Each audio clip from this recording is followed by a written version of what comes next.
Nah, ini yang UTS 2019-2020 atau semester genap 2020, semester ganjil, semester genapnya di 2020 gitu. Nah, yang tahun 2020 ini dia ada 5 soal. Rata-rata sih soalnya 5 ya. Antara dari materinya dari yang medan listrik sampai yang terakhir itu magnetostatik. Dan biasanya tersebarnya merata gitu distribusinya. Nah, terus ya kita bahas dari yang nomor satu aja dulu.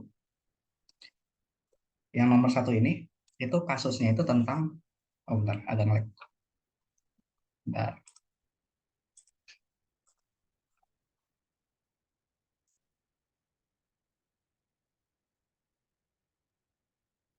Oke, sip. Nah, yang nomor satu ini dia tentang listrik statis di kasusnya itu adalah muatan kontinu. Ya. Distribusi muatan kontinunya itu adalah kita dikasih suatu benda berupa batang. Jadi batangnya ini panjangnya 2A gitu. Terus dia memiliki rapat muatan persatuan panjang, tapi rapat muatan persatuan panjang ini dia nggak konstan. Jadi nggak seragam atau nggak homogen gitu ya. Dia bergantung terhadap fungsi X.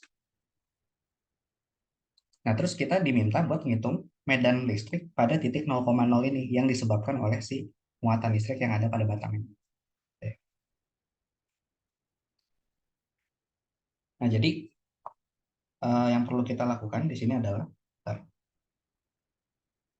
yang perlu kita lakukan di sini adalah karena kita berhadapan dengan sistem muatan kontinu, dan muatan kontinu itu adalah batang satu dimensi, kita perlu menggunakan perumusan hukum Coulomb untuk muatan kontinu.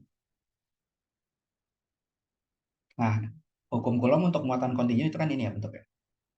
Medan listrik, elemen medan listrik DE itu sama dengan K gitu ya, dikali deki dibagi R kuadrat R topi kayak gitu. Nah, ini adalah perumusan medan listrik untuk muatan kontinu. Kalau misalkan sistemnya berupa batang satu dimensi, kita pakai ini aja karena lebih mudah. Oke. Nah, berarti karena ini apa sih namanya, DE itu adalah elemen medan listrik yang dihasilkan oleh sebagian atau partisi dari muatan kontinu ini, kita harus ngebuat partisi dulu di batangnya. Nah, ngebuat partisinya gimana? Kita bebas aja pengen ngambil di mana. Katakanlah ambilnya di sini partisinya. Partisi dengan lebarnya itu adalah DL. Yang mana DL ini adalah partisi panjang atau elemen panjang dari si batang. Jadi elemen panjang sebesar DL ini dia mengandung muatan sebesar deki kayak gitu. Oke. Jadi kita potong sebesar DL, nah DL itu mengandung muatan sebesar deki. Muatan sebesar dekinya ini yang nanti bakal menghasilkan medan listrik ke arah titik 0,0-nya itu. Kayak gitu. Karena muatannya di sini positif, ya. Jadi di titik 0,0 ini arah dari medan listriknya itu adalah kiri gitu ya. Jadi dari batang medan itu menembus ke kiri kayak gini. Nah, ini arah medan listrik DE-nya. Gitu. Oke. Nah, jadi si vektor medan listriknya sekarang bisa kita tuliskan sebagai DE sama dengan K dq per R kuadrat minus I kayak gitu ya. Kenapa minus I? Karena arahnya ke kiri ya, ke negatif subu X. Jadi kita kasih label arahnya itu adalah minus I aja. Kayak gitu. Nah, sekarang kita harus cari tahu apa hubungannya dq dengan DL. Apa hubungannya partisi elemen muatan tadi dengan panjang dari partisinya. Dan juga R ini apa gitu. Nah, karena dia distribusi muatannya itu satu dimensi, maka dq-nya itu bisa kita tuliskan sebagai lambda DL. Lambda ini adalah rapat muatan persatuan panjang. Jadi rapat muatan untuk benda-benda yang satu dimensi. DL ini adalah panjang dari bendanya. Kayak gitu. Nah, ini dikunci. Nah, terus lambdanya itu kan kalau di soal dikasih tahu ya. Dia nilainya itu adalah 2x besarnya. 2x Coulomb per meter persegi. Jadi lambdanya adalah 2x, satuannya Coulomb per meter persegi gitu. Nah, DL itu kan adalah partisi dari si batangnya. Kalau kita lihat, batangnya itu dia terletak di sepanjang sumbu X kan ya. Dia terbaring di sepanjang sumbu X. Artinya apa? Kalau misalkan batangnya kita potong sepanjang DL, itu sama aja kayak kita motong sumbu X. Berarti kita bisa tulis bahwa DL itu sama dengan DX. Ya. Karena tadi batangnya terletak di sumbu X. Kalau batangnya vertikal berarti DL sama dengan DY gitu. Oke, jadi nanti kita dapat perumusan untuk integral medan listriknya itu adalah DE sama dengan K gitu ya. dq-nya itu adalah tadi lambda DL, tapi DL-nya itu sama dengan DX, berarti jadi lambda dikali DX dibagi sama R kuadrat. Arahnya adalah minus I. Gitu. Nah, R itu adalah jarak dari partisi ini ke titik di mana pengen kita ukur medannya. Berarti jarak dari partisi ke titik 0,0. Berarti kita misalin aja jarak dari sini, dari titik 0,0 ke partisi ini adalah katakanlah X gitu. Kita misalin aja jadi suatu variabel X. Yang mana X itu bisa berubah-berubah. X-nya itu dia mulainya itu dari X sama dengan D, atau ujung kiri batangnya gitu ya. Itu adalah X sama dengan D ini adalah koordinat dari ujung kiri batangnya. Lalu X-nya itu berakhir di X sama dengan D plus 2A. X sama dengan D plus 2A itu adalah koordinat dari ujung kanan batangnya di sini. Kayak gitu ya. Oke. Nah, jadi kita bisa tulis R-nya itu jarak dari partisi ke titik 0,0 itu sama dengan X. Jadi kalau kita masukin semuanya, kita dapat perumusan medan listriknya itu DE sama dengan K. Lambdanya itu adalah 2X. R kuadrat berarti jadi dibagi sama X kuadrat DX. Arahnya minus I. Atau kita punya medan listriknya itu adalah 2 dikali K gitu ya. Dikali 1 per X, DX arahnya adalah minus I. Kayak gini. Nah, ini adalah perumusan medan listriknya yang merupakan fungsi dari integral terhadap dx. Oke, nah itu pertanyaan yang A udah terjawab.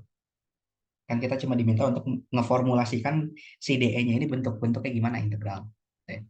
Tapi jangan integralin dulu. Oke, sampai sini ada pertanyaan? Itu I-nya harus dimasukin ya? Kenapa? I-nya itu harus dimasukin ya? Nggak wajib sih. Karena dimintanya di sini kan cuma bentuk dari DE-nya aja kan. Besar elemen medan listriknya.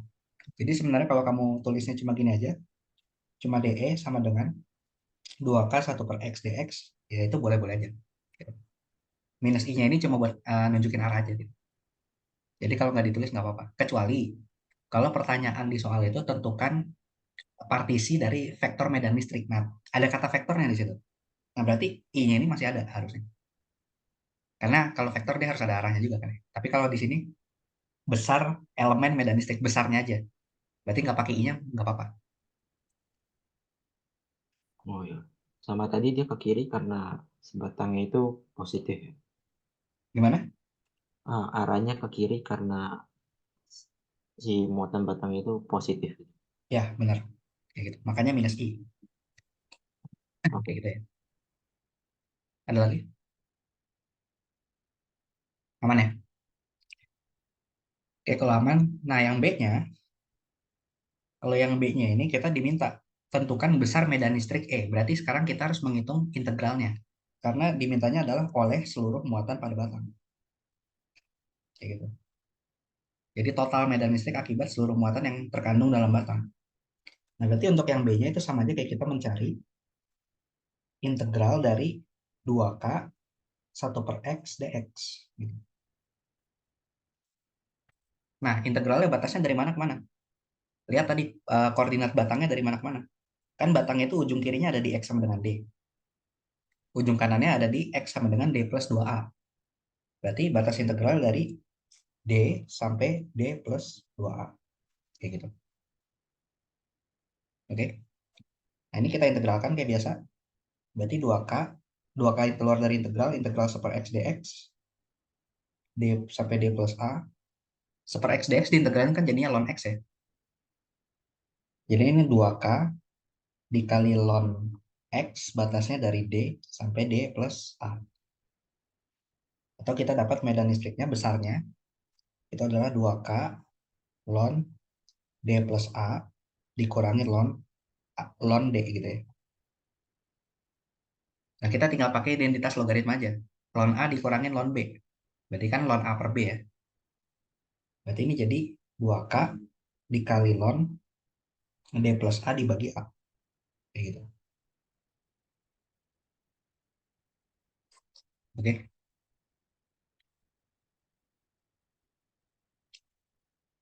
Ada pertanyaan sampai sini? Aman ya? Oke, kalau aman, kita ke nomor yang C-nya.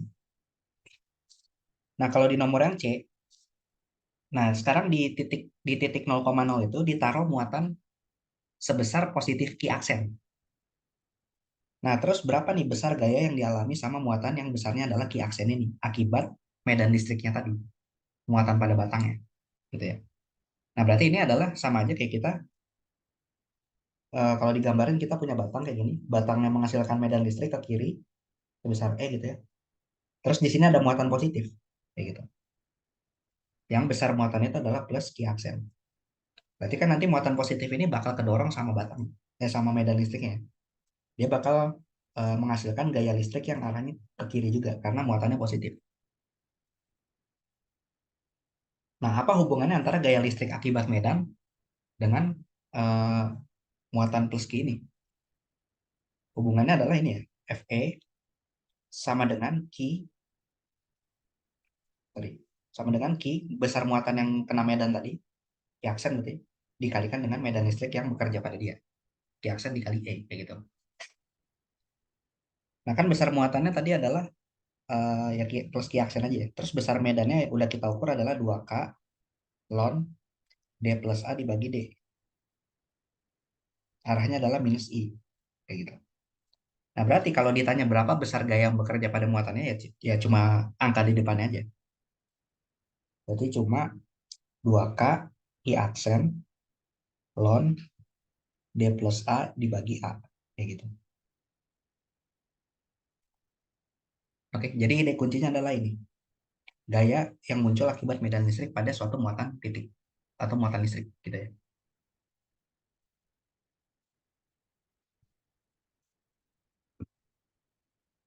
Oke, sampai ini aman ya? Nah, itu kan tadi kan karena positif dia jadi ikut ke kiri kan ya. Ya. Berarti kalau dia seandainya negatif, pengaruhnya mana? Nah, kalau dia muatannya negatif, ingat arah gayanya itu pasti selalu berlawanan dengan gaya pada muatan positif. Jadi kalau misalkan kita punya muatan negatif, terus didorong sama medan listrik ke kiri, dia geraknya bukan ke kiri, tapi malah ke kanan. Kayak gitu. Nanti gaya listriknya arahnya malah ke kanan. Kayak gitu. Tapi besarnya diukurnya tetap pakai kiri kali E juga. Kayak gitu ya. Jadi cuma ngebalik arahnya aja. Oke, Oh, iya. Oke. ada lagi? Nggak ada ya? Nah, terus sekarang nomor 2. Kalau nomor 2, nah kalau yang nomor 2, ini kayaknya mainan hukum Gauss. Jadi kita punya sebuah bola isolator pejal gitu ya, yang jari-jarinya R. Terus memiliki muatan plus Q yang tersebar merata. Nah, ini ide kuncinya adalah dia tersebar merata. Kalau tersebar merata, artinya si bola isolator ini nanti dia punya rapat muatan yang besarnya adalah konstanta. Rho-nya adalah konstan gitu ya. Kayak gitu. Nah, terus dengan menggunakan hukum Gauss, tentukan medan listrik di dalam dan di luar bola. Nah, jadi kita punya bola isolator, pejal gitu ya. Jari-jarinya adalah R, kayak gini. Terus dia punya muatan muatan totalnya itu plus Q, kayak gitu. Muatan totalnya adalah plus Q. Nah, kalau misalkan dia punya rapat muatan yang tersebar secara merata gitu ya, artinya rapat muatan dia itu nilainya adalah konstan. Yang mana rho itu adalah rapat muatan per satuan volume gitu ya. Jadi bisa kita tulis dq per dv. Tapi karena dia nilainya konstan atau merata gitu ya, kita bisa hitung dq per dv-nya itu langsung sama dengan adalah Q muatan totalnya dia dibagi sama volume totalnya. Nah, ini kan kita punya bendanya itu bentuknya bola ya. Bola itu tiga dimensi. Nah, volumenya kalau jari-jari bolanya itu adalah R, maka dibagi sama 4 per 3 pi dikali R pangkat 3. Kayak gitu. Nah, ini adalah rapat muatannya, rho-nya. Rho-nya itu 3Q dibagi 4 pi R pangkat 3. Kayak gitu. Nah, ini rapat muatan kita butuhkan untuk apa? Kita butuhkan untuk mencari medan listrik yang berada di dalam si bola isolator ini. Nah, karena bendanya itu adalah isolator, ingat sifat dari isolator itu adalah muatannya terikat kuat, sehingga medan listrik di dalam bolanya itu nggak nol nilainya, tapi masih ada gitu ya. Oke. Nah, buat nyari medan listrik di dalam permukaan bola ini, di dalam si bola pejal ini, gitu ya, maka kita harus membuat untuk daerah di dalam bola, gitu ya. Untuk daerah dalam bola, kalau di daerah di dalam bola, artinya kita harus membuat permukaan Gauss, gitu ya. Permukaan Gauss berupa bola juga, tapi bolanya tuh lebih kecil. Jadi bola bola Gaussnya tuh ada di dalam sini, gitu. Oke. Misalkan permukaan Gauss itu jari-jarinya adalah R kecil. Kayak gitu. Di dalam bola maka permukaan Gaussnya bentuk bola itu jari-jarinya lebih kecil dari jari-jari bola aslinya. Nah, kita terapkan hukum Gauss buat nyari medan listrik yang ada yang menembus si permukaan Gauss ini. Hukum Gauss kan ini ya, integral E dot dA sama dengan Q enclosed dibagi epsilon 0 kan ya. Ini hukum Gauss. Kayak gitu. Nah, yang perlu kita lakukan adalah sekarang kita cari dulu ininya. Apa sih namanya? Kita cari dulu Q enclosed-nya ini berapa. Q enclosed itu adalah muatan yang dilingkupi sama si bola Gauss, yang artinya muatan yang ada di dalam sini nih. Di dalam bola biru ini berapa. Kayak gitu. Nah, karena sistem yang merupakan eh, benda kontinu tiga dimensi, ingat tadi yang menghubungkan antara si muatan yang dilingkupi dengan ukuran dari bolanya atau volume dari bolanya itu adalah pakai persamaan ini aja. Rho sama dengan dq per v, dq per dv. Ya, itu adalah persamaan yang menghubungkan geometri dengan jumlah muatan yang tersimpan di dalam ukuran geometrinya. Kayak gitu. Nah, berarti Q enclosed itu sama aja kayak integral dari dq. Dq itu muatan yang dilingkupi di dalam sini, partisinya. Nah, dq-nya itu kan kalau kita lihat dari persamaan ini, itu sama aja kayak rho dikali dv kan ya. Kalau dv-nya dipindahkan ruas ke kiri. Berarti Q enclosed sama dengan integral rho dikali dv. Gitu. Oke.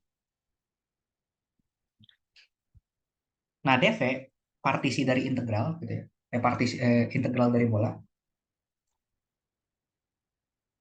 integral dari partisi volume itu bisa kita cari pakai ini. Kan volume bola itu pada dasarnya rumusnya adalah 4 per 3 pi R pangkat 3 kan ya. Jadi volume bola itu bisa berubah-berubah terhadap jari-jari. Nah, kalau misalkan sekarang rumus volumenya ini kita turunkan terhadap R, terhadap jari-jari. Berarti dV per dr. Yang ruas kanan ini kan bakal jadi ini kan ya. 4 per 3 pi R pangkat 3 jadi 3 R kuadrat gitu turunannya. Atau kita dapat persamaannya adalah 4 pi R kuadrat. Nah, ini adalah dV per dr. Turunan dV terhadap dr. Nah, berarti kita bisa dapat bentuk partisi dV ini adalah dengan cara dr kita pindah ruasan ini. Berarti dV sama dengan 4 pi R kuadrat dr. Kayak gini. Gitu ya. Artinya tadi integralnya yang cuma bergantung terhadap uh, volume, sekarang kita ubah integral volume ini jadi bergantung terhadap jari-jari dari bolanya gitu ya. Jadi nanti si Q enclosed-nya dia berubah jadi integral rho dikali 4 pi R kuadrat dr. Kayak gitu. Nah, ini batas integralnya dari mana? Batas integralnya dari 0. 0 itu adalah titik di pusat bolanya. Jari-jari sama dengan 0 gitu ya. Berarti letaknya ada di pusat bola. Sampai ke R kecil. Yang mana R kecil itu adalah jari-jari dari si permukaan Gaussnya. Bola yang warna biru ini. Nah, ini R kecil. Jadi dari dalam bola kecilnya sampai keluar bola kecilnya. Gitu. itu adalah total muatan yang dilingkupi sama si bola warna biru ini. Nah, berarti nanti dari sini kita dapat yang close-nya itu kan adalah tadi integral dari 0 sampai R 4 pi R kuadrat dikali rho dikali dr gitu. Nah, ini kan 4 pi sama rho-nya konstan ya, konstanta. Berarti keluar dari integral. Berarti 4 pi ya, dikali rho dikali integral dari 0 sampai R R kuadrat dr. Kayak gitu. Integral dari R kuadrat dr itu kan jadinya sepertiga R pangkat 3 ya. Berarti nanti kita dapat ini hasilnya adalah 4 pi dikali rho gitu ya, dikali sepertiga R pangkat 3. Kayak gitu. Nah, tapi tadi ingat, rho-nya itu kan udah kita cari ya. Rho-nya itu besarnya adalah Q dibagi 4 per 3 pi dikali R besar pangkat 3. Yang mana R besar pangkat 3, R besar itu adalah jari-jari dari bola bola isolator yang aslinya, yang gede gitu ya. Jadi kalau kita gabung, kita dapat Q close-nya itu adalah 4 pi dikali 4 per 3 pi dikali R kecil pangkat 3 dikali lagi dengan Q dibagi 4 per 3 pi dikali R besar pangkat 3. Kayak gitu. Nah, dari sini kelihatan kan ya, nanti 4 per 3 pi-nya bisa dicoret.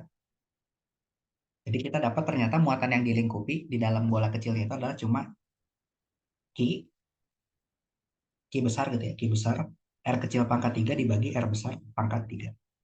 Kayak gitu. Oke. Nah, ini adalah Q close-nya, muatan yang dilingkupi. Nah, terus kalau Q close-nya udah dapat, sekarang kita cari ininya, flux-nya. Integral E dot dA-nya nih sama dengan apa? Nah, integral E dot dA ya, itu sama aja kayak E dikalikan dengan luas. Luas dari siapa? Luas dari permukaan Gauss yang kita punya. Nah, permukaan Gauss yang kita punya di sini, dia bentuknya itu kan adalah bola ya. Bola dengan jari-jari R kecil. Berarti hasil dari integral dA-nya itu adalah sama dengan luas luas permukaan dari bola kecil ini. Nah, luas permukaan bola itu kan adalah 4 pi R kuadrat ya. Berarti ini jadi E dikali 4 pi R kuadrat. Kayak gitu. Nah, ini adalah fluxnya, integral E dot dA-nya. Terus tinggal kita gabungin Q close sama fluxnya. Berarti kalau kita gabungin kita dapat E dikali 4 pi R kuadrat gitu ya. Sama dengan Q close dibagi epsilon 0. Berarti Q dikali R kecil pangkat 3 dibagi R pangkat 3 dibagi epsilon 0.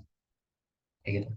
Berarti nanti dapat medan listriknya di dalam bola itu adalah Q dikali R pangkat 3 dibagi 4 pi epsilon 0 R kuadrat dikali R besar pangkat 3. Nah, ini kan bisa coret ya R kecil ya. Berarti dapat medan listriknya akhirnya itu adalah Q dibagi 4 pi epsilon 0 R pangkat 3 ya, dikali R kecil. Kayak gini.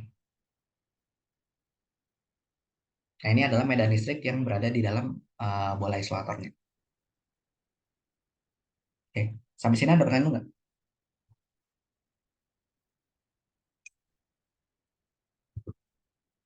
Masih aman ya? Oke, kalau masih aman, kita lanjut.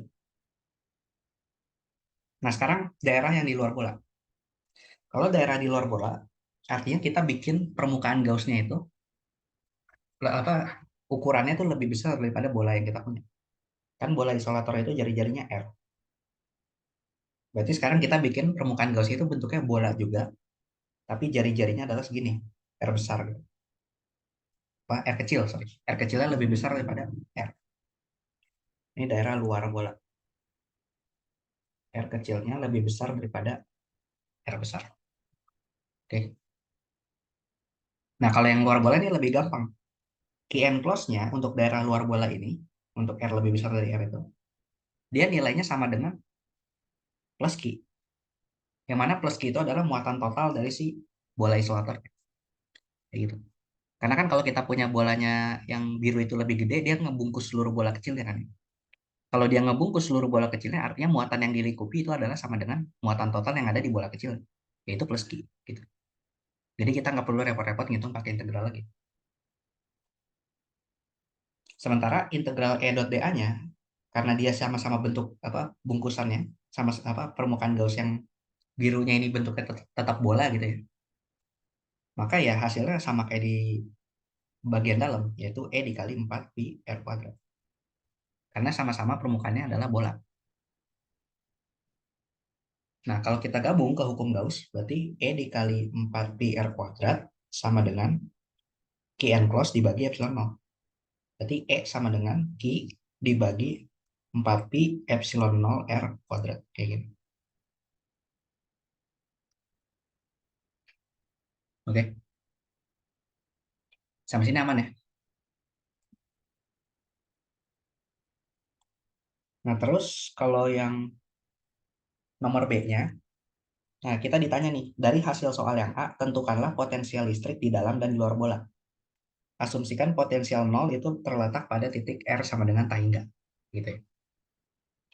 Nah, kalau ngitung potensial itu kita ngitungnya dari luar ke dalam. Jadi ingat, potensial listrik itu dia punya hubungan dengan medan listrik.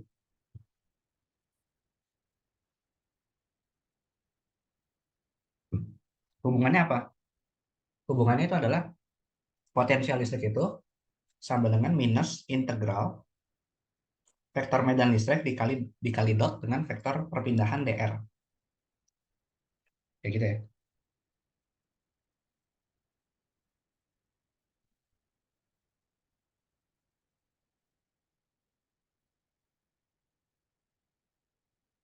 Nah, terus dari sini, oke, dari sini kita cek dulu. Nah, si bolanya tadi itu kan kayak gini ya, ini bolanya. Nah, medan listrik kan bolanya itu dia memiliki muatan positif ya. Muatannya positif Q. Artinya, vektor medan listriknya itu arahnya pasti keluar dari bolanya, menjauhi bolanya. Kayak gini, menyebar ke segala arah. Oke, nah ini arah arah dari vektor medan listrik E-nya. Oke. Nah, sementara dr itu adalah vektor perpindahan. Nah, vektor perpindahannya biar gampang, vektor perpindahannya itu kita bikin menjadi gini aja. dr vektor gitu ya. Dr vektor itu sama dengan besar dari perpindahan dr-nya dikalikan dengan r topi. Yang mana r topi itu kita sebut sebagai arah radial. Arah radial tuh gimana? Kayak si medan listriknya ini, dia menyebar kemana-mana menjauhi pusat bolanya. Kayak gitu. Jadi si medan listrik E itu bisa kita tulis juga sebagai besar dari medan listriknya dikalikan dengan r topi. Kayak gitu. Arahnya radial gitu ya. Menjauhi pusat bolanya, menyebar kemana-mana gitu. Nah, karena si dr itu arahnya adalah r topi, dan E juga arahnya adalah r topi, maka yang terjadi adalah perkalian dotnya ini r topinya hilang. Karena kan kalau perkalian dotnya kita kerjain kan jadi E dot dr gitu ya. Itu sama aja kayak E dikali r topi dikali dot dengan dr dikali dengan r topi lagi. Kayak gitu. Nah, ini bisa kita kedepanin aja nilai skalarnya berarti E dr, terus belakangnya jadi r topi dikali dot dengan r topi. Nah, r topi dikali dot dengan r topi itu hasilnya bakal jadi sama dengan 1 gitu ya. Karena ingat r topi itu kan vektor satuan. Kalau vektor satuan yang arahnya sama, kita kalikan dot ya hasilnya bakal jadi sama dengan 1. Kayak gitu. Oke. Nah, dari sini nanti kita dapat integral. Integral itu jadi tinggal nilai skalarnya aja EDR doang. Jadi kita udah nggak peduli lagi sama arah vektornya. Nah, batas integralnya dari mana ke mana? Batas integral itu dari tak hingga sampai ke R. Gitu. Jadi dari luar, kayak dari titik yang sangat jauh di sini, dia jalan sampai ke R. R itu misalkan segini. Nah, itu R. Dari pusat bola ke titik ini. Gitu. Nah, itu untuk daerah daerah luar. Jadi pada daerah luar luar bola gitu ya. P-nya itu kita hitung dari minus integral tak hingga sampai R. Medan listriknya yang kita pakai adalah medan listrik untuk daerah luar juga. Yaitu yang ini. Gitu. Berarti I dibagi 4 pi epsilon 0 R kuadrat kita integralkan terhadap dr. Gitu. Nah, ini kan berarti integral adalah minus Q dibagi 4 pi epsilon 0 seper R kuadrat dr gitu kan integralnya. Dari tan hingga sampai R. Berarti kalau kita hitung, ini minus Q dibagi 4 pi epsilon 0 seper R kuadrat kalau diintegralin kan jadinya apa? Seper R kuadrat atau R pangkat min 2 gitu ya. Kalau diintegralin kan jadinya minus R pangkat min 1, ya nggak? Jadi minus atau minus 1 per R. Dari tan hingga sampai R. Nah, kalau kita masukin angkanya, ini kan minus sama minus jadi plus ya. Jadi Q dibagi 4 pi epsilon 0, 1 per R dikurangin 1 per tan hingga. Nah, 1 per tan hingga kita anggap aja jadi 0. Gitu. Berarti nanti kita dapat potensial listriknya untuk daerah luar itu adalah Q dibagi 4 pi epsilon 0 dikali 1 per R. Kayak gitu. Nah, ini untuk daerah luar.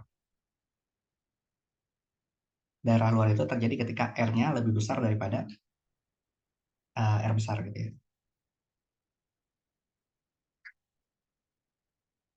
Oke, sampai sini ada pertanyaan dulu.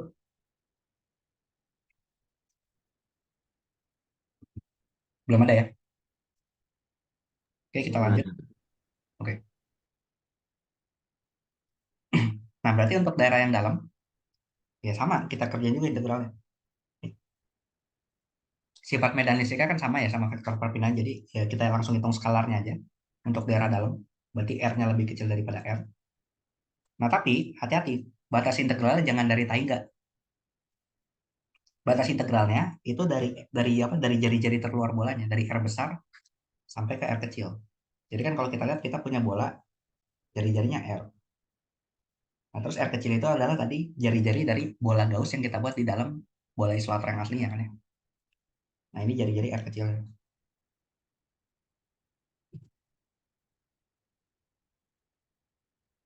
Nah, tapi hati-hati. Ketika kita masukin batas bawah integral itu di titik R itu kan di ujung sini ya. Di pinggir-pinggir, di kulit dari si bola isolatornya. Dia potensialnya itu nggak nol. Oke. Karena potensialnya itu nggak nol, maka hasil integralnya semuanya nanti harus kita tambahin sama potensial di titik R sama dengan R besar ini. Jadi harus kita tambahin sama potensial di sini. Nah, potensial di sini itu udah dapetnya dari mana? Ya dari ini aja, dari yang bagian daerah daerah luar. Kalau yang daerah luar R-nya kita masukin sama dengan R besar, ini kan persamaannya jadi gini ya. V sama dengan Q dibagi 4 pi epsilon 0 R besar. Kayak gitu. Nah, ini adalah potensial ketika R kecilnya sama dengan R besar. Ketika si jari-jari bola Gaussnya sama dengan jari-jari dari bola aslinya. Kayak gitu. Jadi nanti hasil integralnya ditambahin sama ini. Nah, integralnya apa? Integralnya adalah karena kita di daerah dalam bola sekarang, kita pakai medan listriknya untuk daerah yang dalam. Medan listrik daerah yang dalam kan tadi yang pertama kita hitung ya. Yang mana tadi? Nah, ini ya. Yang ini. Q dibagi 4 pi epsilon 0 R pangkat 3. Berarti ini Q dibagi 4 pi epsilon 0 R besar pangkat 3 dikalikan dengan R. Nah, itu kita integralkan terhadap dr juga. Kayak gitu. Nah, ini kan integralnya yang Q dibagi 4 pi epsilon 0 R pangkat 3 ini yang depan-depan ini kan konstanta semua ya. Berarti bisa keluar dari integral. Artinya sama aja kayak kita punya integral itu adalah integral terhadap R doang. Integral dari R terhadap dr. Integral dari R terhadap dr. Kan jadinya adalah cuma setengah R kuadrat aja kan ya hasil integralnya. Berarti nanti V sama dengan minus Q dibagi 4 pi epsilon 0 R pangkat 3 R pangkat 3 dikali setengah R kuadrat batas integral dari 0 dari R kecil sampai dari R besar sampai R kecil ditambah sama potensial di titik R sama dengan R besarnya itu. Berarti ditambah sama Q dibagi 4 pi epsilon 0 R besar. Nah, ini kalau kita masukin batas integral berarti jadi minus Q per setengah kali ini kan jadi 8 pi epsilon 0 R pangkat 3 dikali R kuadrat gitu ya. Dikurangin minus Q dibagi 4 pi epsilon 0 R pangkat 3. Oh, ini jadi 8 ya. Jadi 8 Jadi atasnya itu R kuadrat kayak gini. Oke. Ditambah Q dibagi 4pi epsilon 0 R, R doang gitu. Nah, ini kan R besar kuadrat, ini R besar pangkat 3 ya. Berarti bisa dicoret. Jadi tinggal R besar pangkat 1 di bawahnya. Nah, ini bisa kita sederhana jadi minus I R kuadrat dibagi 8pi epsilon 0 R pangkat 3. Ini minus tambah minus jadi plus. Plus I dibagi 8pi epsilon 0 R ditambah Q dibagi 4pi epsilon 0 R. Nah, ini bisa dijumlahin kan ya? Yang ini sama yang ini. Kalau dijumlahin kita samain penyebutnya, berarti ini jadi 2, ini jadi 8. Kayak gitu. Berarti jadinya 3/8 ya. Jadi 3/8 jadi 3Q per 8Pi epsilon 0 R. Gitu. Nah, ini adalah potensial di bagian dalam. Di R kurang dari R besar. Kayak gitu. Oke, ada pertanyaan sampai sini?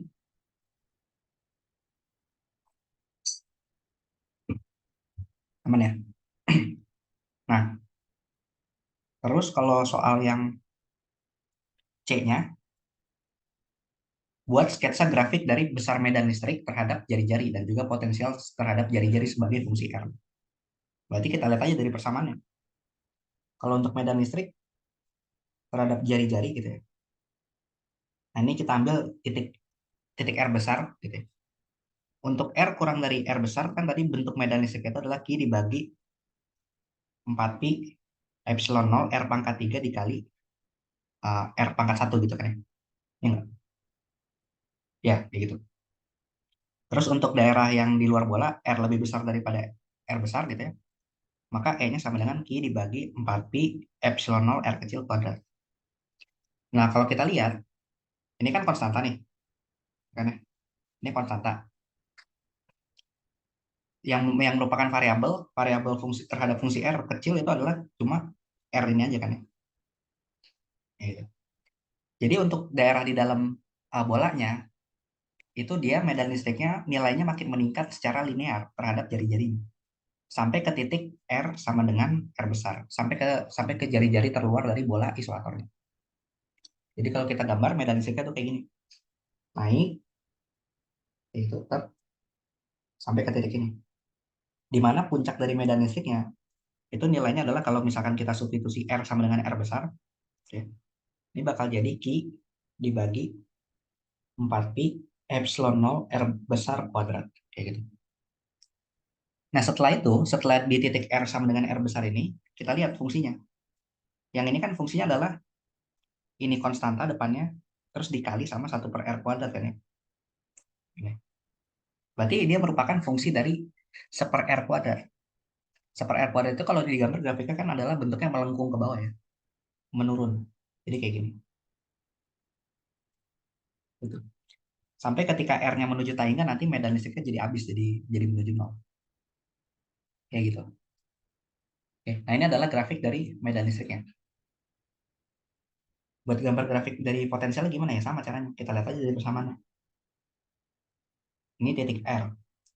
Di R kurang dari R besar, tadi kan potensialnya itu bentuknya yang panjang itu ya. Ini. Minus Q R kuadrat dibagi 8pi epsilon 0 R pangkat 3 ya, ditambah 3Q per 8pi epsilon 0 R pangkat 3. Sorry, 8 epsilon 0 R ya, R pangkat 1. Ini untuk daerah yang dalam. Kalau untuk daerah yang luar, potensialnya tadi adalah mana? Yang ini. Sorry, bukan. Yang ini ya. Q dibagi 4pi epsilon 0 per R. Q dibagi 4pi epsilon 0 dikali 1/R. Nah, kita lihat yang merupakan fungsi R-nya.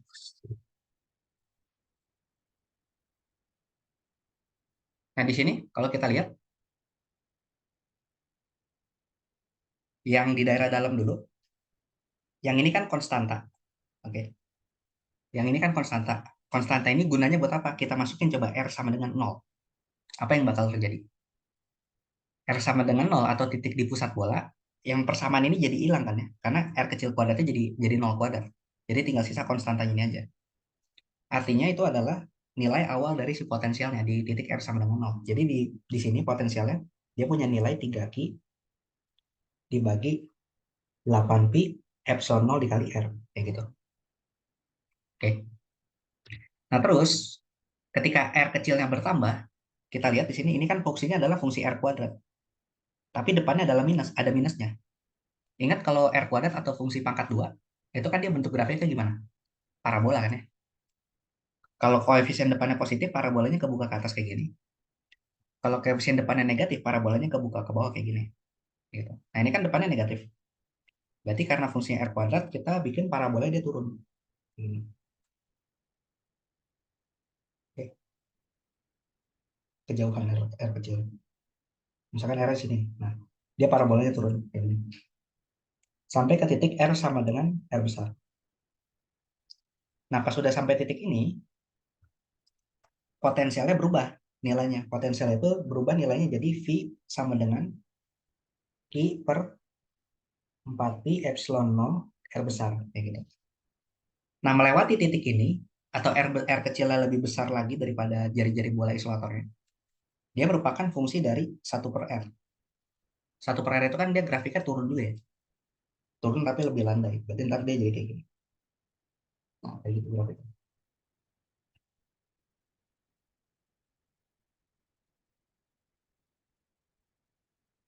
Kayak gitu ya. Nah, ini adalah grafik potensial terhadap jari-jarinya. Kayak gitu. Oke, sampai sini ada pertanyaan dulu?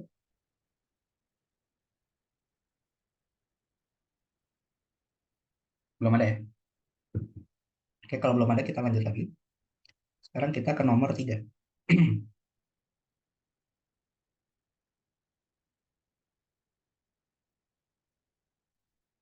Nah, kalau di nomor 3 ini, kita punya rangkaian kapasitor. Jadi ada 3 kapasitor. Sorry, ada 2 kapasitor. C1 sama C2. Terus awalnya, saklar yang pertama ini ditutup dulu. Jadi ini terhubung sama baterai. Ya. Dia keisi kapasitornya. Sampai akhirnya dia penuh. Dan ketika penuh, dia punya muatan sebesar Q0. Oke.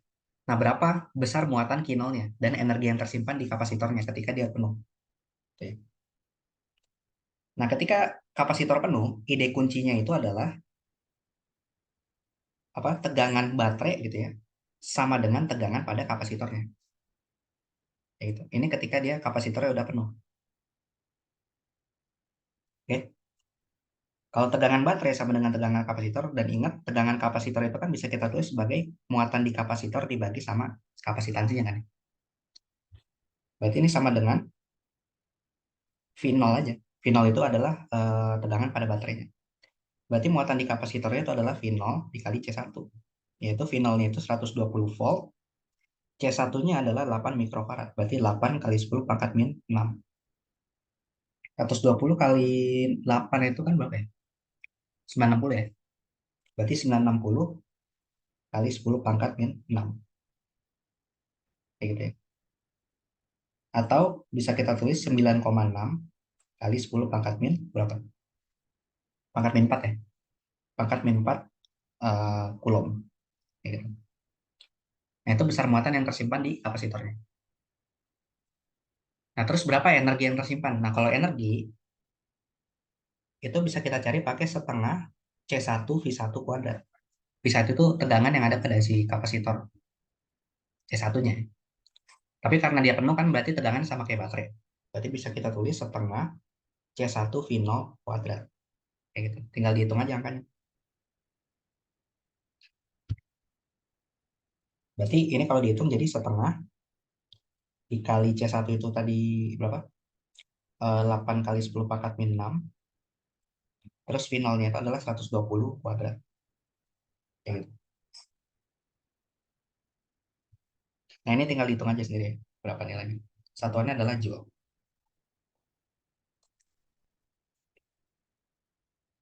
Oke. Nah, itu buat yang nomor A-nya. Nah, kalau yang B-nya, kita ditanya nih, setelah itu si saklar S1-nya ini dibuka lagi. Kayak ini. Nah, berarti ini kebuka. Tapi gantian, sekarang saklar yang S2-nya itu yang ditutup. Tek, gini. Artinya si kapasitornya ini, si rangkaian kapasitor ini udah nggak terhubung lagi sama baterai. Jadi kayak sekarang kita punya dua kapasitor yang saling terhubung aja. Jadi rangkaiannya cuma gini aja. Kayak gitu. Ini kapasitor C1, ini kapasitor C2. Nah, terus pertanyaannya ketika si rangkaiannya itu tunak atau udah penuh gitu ya, atau si C2-nya kan tadi kosong nih, gara-gara dihubungin sama C1, nanti muatan di C1 itu pindah sebagian ke C2, sampai akhirnya dia penuh. Nah, ketika dia udah penuh atau tunak gitu ya, ditanya berapa muatan di masing-masing kapasitornya dan juga tegangan di masing-masing kapasitornya. Kayak gitu. Nah, ide kuncinya apa? Ide kuncinya adalah anggap aja kapasitor itu sebagai baterai. Kapasitor yang tadinya penuh ya. Tadi tadi kan yang penuh itu C1. Berarti pas dia diputus sama baterai terus C1-nya dihubungkan ke C2 gitu ya. Anggap aja C1-nya itu jadi baterai. Kalau udah tunak, maka tegangan baterai kan sama dengan tegangan kapasitor. Berarti pada keadaan tunak, maka tegangan baterai sama dengan tegangan kapasitor, yang mana baterainya itu adalah C1. Berarti VC1 sama dengan VC2. Kayak gitu. Nah, ini ketika dia tunak. Tapi besar muatannya belum tentu sama. Misalkan besar muatan yang ada di C1 itu adalah Q1.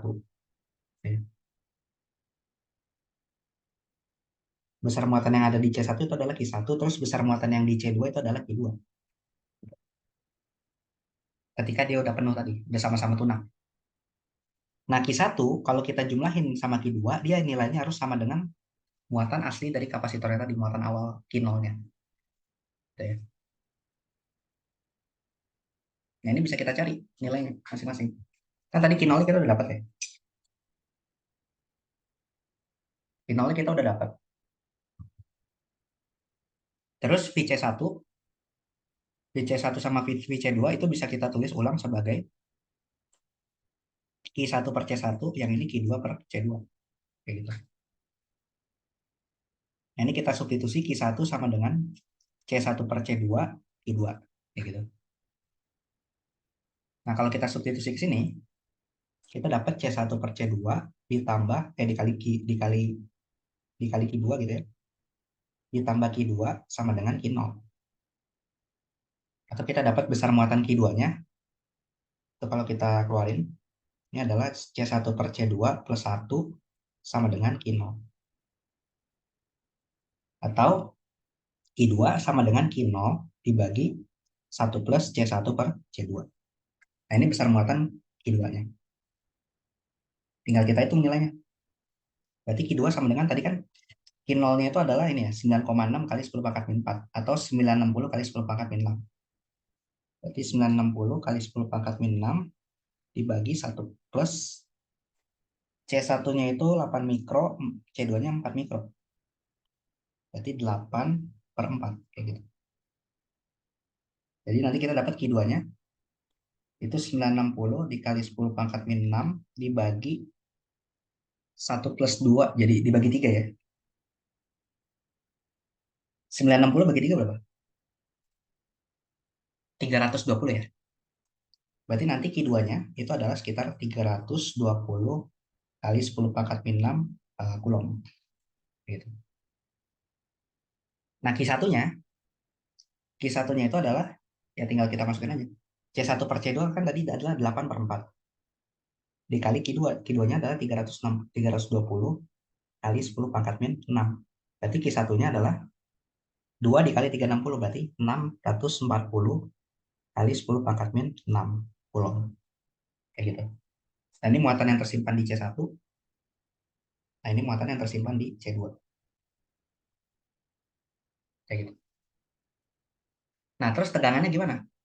Ya, berarti tegangannya tinggalin aja kan. Kan VC1 sama dengan VC2. Berarti kita hitung aja salah satu. Misalkan VC1 yang kita hitung. Kan VC1 sama dengan VC2.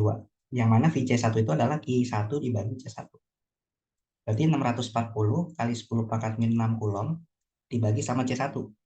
C1 itu kan tadi 8 mikrofarad ya, berarti 8 kali 10 pangkat min 6. Jadi dapat tegangannya Vc1 sama dengan Vc2 itu adalah 640 dibagi 8. Kan jadinya 80 ya. Berarti 80 volt. Nah ini tegangannya setelah dia sama-sama tunak. Gitu. Oke, sampai sini ada pertanyaan?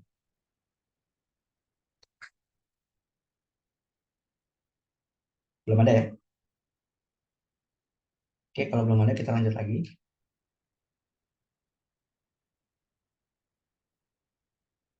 Bentar. Nah, terus kalau soal yang C-nya, itu ditanya, berapa besar energi akhir dari sistem dalam kondisi B? Ya. Energi totalnya berapa gitu. Nah, energi akhir pada sistem dalam kondisi B, tinggal ya kita hitung aja. Energi total sistemnya itu kan sama aja kayak energi pada kapasitor pertama ditambah sama energi pada kapasitor yang kedua. Berarti setengah C1 dikali VC1 kuadrat ditambah setengah C2 dikali VC2 kuadrat. Tapi kan VC1 sama dengan VC2. Berarti energinya adalah tinggal setengah C1 plus C2 dikali VC1 kuadrat. Ya gitu. Tinggal kita jumlahin. Setengah 8 kali 10 pangkat min 6. C2-nya itu 4 kali 10 pangkat min 6. VC1-nya adalah 80 kuadrat. Ya gitu ya. Ini kan kalau dijumlahin jadinya 12 ya. 12 dibagi 2 itu 6. 80 kali 80 itu 6.400. 6.400 kali 6 itu sekitar 3.800. 6.400 kali 6. 38.400. 38.400 dikali 10 pangkat min 6. Oke. Atau kalau disederhanain, ini sama aja kayak 3,8 kali 10 pangkat 4 ya. Jadi 3,84 kali 10 pangkat min 2 Joule. Oke. Nah ini adalah energi total yang tersimpan di sistemnya. Kayak gitu. Oke, belum ada Kak, pertanyaan? Gimana? Kenapa, kenapa? kalau yang dari itu kan Kak, Gimana? saklar satu yang tutup, jadi kan saklar kedua kebuka, jadi nggak ada yang ngalir ke arah saklar dua itu. Gimana? Oh, bentar. Saklar duanya, kenapa tadi? Nah, saklar duanya itu kan tadi dibuka, Ya, awalnya jadinya dibuka. nggak ada, karena dibuka nggak ada yang ngalir ke sana gitu. Ya, Terus tadi kan kalau dia muatan penuh artinya tegangannya sama ya. ya. Kalau misalkan dia misalkan kosong gitu itu gimana? Kosong yang siapanya? Si misalkan mulai-mulai si C1 itu nggak terisi penuh. Oh, awalnya dia kosong gitu. Iya. Kalau awalnya dia kosong, mau nggak mau kita harus tinjau pakai hukum Kirchhoff. Kalau pakai hukum Kirchhoff berarti kita bikin loop aja di sini. Di apa? Di yang lintasan pertamanya ini. Berarti kan loopnya kita punyanya ini ya. Kita punyanya itu bentuknya adalah kita punya baterai yang besarnya V0 tadi, tegangannya. Terus ini kita hubungkan sama kapasitor C, gitu ya. Kayak gitu. Nah, kalau kita pakai hukum Kirchhoff, berarti anggap aja di sini ada arus yang muter kan ya. Arus yang keluar dari baterai terus masuk ke baterainya lagi. Tapi dia ngelewatin C dulu. Artinya kalau kita hitung hukum 2 Kirchhoff kan total total tegangan yang bekerja di sini sama dengan nol kan ya. Nah, total tegangannya itu ada apa aja? Total tegangannya itu ada tegangan dari kapasitornya, berarti Vc gitu ya. Terus karena loopnya ketemu kutub negatif dulu dari si baterainya, berarti dikurangin V0, dia sama dengan nol. Kayak gitu. Jadi nanti kita bakal dapat endingnya sama aja. Jadi Vc sama dengan V0 juga. Jadi kalau misalkan kamu punya rangkaiannya itu cuma ada baterai sama ada kapasitor, mau dia dalam keadaannya kosong, mau dia dalam keadaannya lunak gitu ya, itu nggak bakal kelihatan pengisian muatannya. Karena tegangan Vc-nya tetap bakal sama dengan V0. Yang bakal kelihatan banget proses pengisian muatan yang terjadi itu kalau apa? Kalau misalkan di sini ada satu resistor aja. Nah, ada resistor di sini. Kalau misalkan ada satu resistor di situ, maka di sini tegangannya nambah. Jadi ada tegangan dari resistornya dikurangin V0 sama dengan 0. Nah, kalau kita pecah persamaannya, Vc itu kan adalah Q per C. Tegangan di resistor itu adalah I dikali R. Dikurangin V0 sama dengan 0. Yang mana arus listrik itu didefinisikan kan adalah aliran muatan. Ya. Jadi dq per dt. Kayak gitu. Kalau kita substitusi, ini Q per C ditambah dq per dt dikurangin V0 sama dengan 0. Jadi persamaan diferensial terhadap muatannya. Jadi persamaan diferensial muatan terhadap waktu. Jadi nanti kita bisa dapat, ingat persamaan diferensial itu kan solusinya adalah suatu fungsi ya. Jadi nanti kita dapat fungsi muatan terhadap waktu. Nah, fungsi muatan terhadap waktu itu jadi menggambarkan pengisian muatannya tiap detik tuh kayak gimana. Tapi nanti kalau udah kamu dapat fungsinya, terus kamu masukin T-nya menuju tai enggak, itu nanti bakal balik lagi ke keadaan yang ini. Gitu. Bakal VC-nya sama dengan V0. Jadi pengaruh R-nya itu hilang. Oh ini ada R, sorry. Kayak gitu. Oke, kebayang nggak? Jadi kalau misalkan kapasitor sama baterai doang ya, tetap VC sama dengan V0 gitu, mau tunak mau nggak. Tapi kalau misalkan resistor, ada resistornya satu aja gitu. Nah itu mau nggak mau kita harus tinjau persamaan diferensial ini. Terus dapatkan fungsi pengisian muatannya. Kebayang nggak? Iya. Oke. Ada lagi pertanyaan? Tadi yang B itu tegangannya jadi dia kayak kebagi gitu ya, namanya dialirin tegangan itu dikasih ke yang C2-nya itu ya. Hmm. Lebih tepatnya muatan yang ngalir sih. Jadi tegangannya jadi sama gitu. Oh iya, muatannya. Hmm. Tapi nggak kelihatan proses pengisiannya. Jadi yang bisa kita lihat pas sudah tunaknya doang. Oke. Oke. Nah jadi terus ya udah itu soal yang nomor 3 ya. Kita sekarang ke nomor 4 berarti. Kalau yang nomor 4,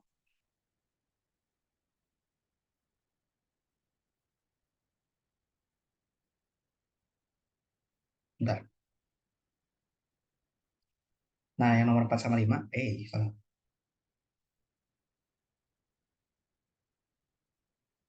Nah yang nomor 4 ini kita rangkaian arus listrik arus biasa gitu. Menggunakan ada dua loop gitu. Rangkaian arus listrik dengan dua loop. Nah ini, nah ini rangkaian yang ini nih yang ada pengisian muatannya. Karena kalau kita lihat baik-baik di sini di bagian yang tengah ini itu ada ini kan ya, ada kapasitor sama ada resistor. Jadi nanti bakal ada kasus pengisian muatan di tengah situ. Oke. Nah terus ya pokoknya kita dikasih setup rangkaian kayak gini, nilai R1, R2, R3 sama R4-nya itu sama semua. Itu sama dengan 1 kilo ohm. Ini R1, R2, R3, R4 gitu ya. Terus R5-nya dia nilainya adalah dua kali lipatnya. R5-nya adalah 2 kilo ohm. Terus baterai yang pertama yang di kiri ini dia besarnya adalah 8 volt. Baterai yang kedua dia besarnya adalah 4 volt. Baterai yang ketiga yang di tengah sini dia besarnya adalah 6 volt. Habis itu kapasitornya dia punya kapasitansi 10 mikrofarad. Oke. Nah, sekarang sesaat setelah saklarnya on, jadi pas banget saklarnya baru ditempelin gitu ya. Berapa arusnya yang mengalir lewat resistor R5, berarti arus yang lewat tengah sini itu berapa? Pas banget saklarnya baru di on kan. Gitu. Itu pertanyaannya nggak?